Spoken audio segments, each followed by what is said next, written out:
Noah did not care about his family. Let me provide a big house for you.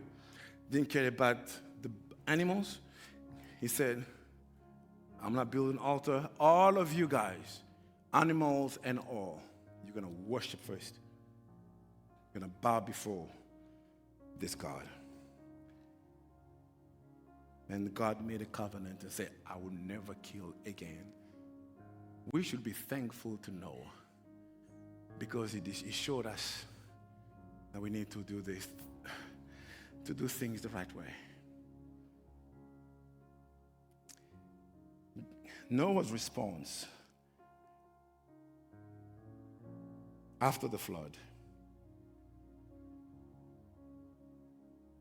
was pure worship first, and God received it. This is a covenant commitment rising out of worship.